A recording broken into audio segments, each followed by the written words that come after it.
अकबर बीरबल की कहानी। सबसे अच्छा शस्त्र। दरबारी कार्यवाही के मध्य बादशाह अकबर ने दरबारियों से एक प्रश्न पूछा। प्रश्न था, बचाव के लिए सबसे अच्छा शस्त्र कौन सा है। एक एक कर दरबारियों ने इस प्रश्न का उत्तर दिया। किसी ने तलवार कहा तो किसी ने भाला, किसी ने तीर कमान कहा तो किसी ने चाकू। जब बीरबल की बारी आई तो वह बोला, जहाँ पनाह मेरे विचार से मुसीबत में जो हाथ में हो वही सबसे अच्छा शस्त्र होता है।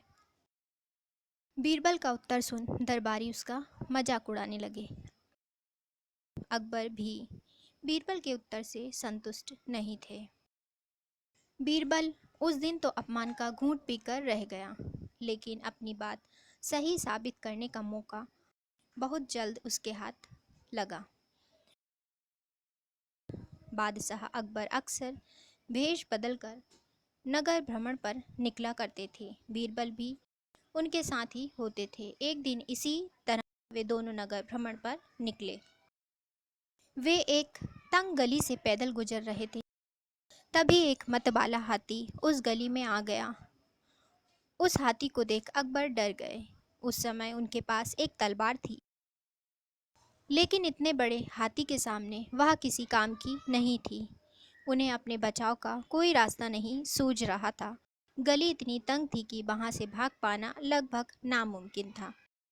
उस गली में एक किनारे पर एक छोटा सा पिल्ला बैठा हुआ था। जब बीरबल की नज़र उस पर पड़ी तो उसने उसे उठाया और हाथी के ऊपर फेंक दिया। इस तरह हाथी के ऊपर उछाल दिए जाने पर पिल्ला डर गया। उसने हाथी की सूंड को कसकर पकड़ लिया। पिल्ले की इस हरकत पर हाथी भी घबरा गया और अपनी सूंड झटकने लगा। हाथी के सूंड झटकने पर पिल्ला सूंड से फिसलने लगा और स्वयं को गिरने से बचाने के लिए उसने अपने पंजे और दांत हाथी की सूंड पर गड़ा दिए। हाथी बिलबिला उठा और सूंड को झटकते हुए पलटकर गली के बाहर भागने लगा। हाथी के गली से बाहर भागने पर अकबर को चैन आया। पसीना पोंछते हुए जब उन्होंने बीरबल को देखा तो बीरबल मुस्कुरा रहे थे। अकबर बीरबल की मुस्कुराहट का अर्थ समझ नहीं पाए और उन्होंने बीरबल से पूछा, बीरबल, ऐसी संकट की घड़ी में भी तुम मुस्कुरा रहे हो।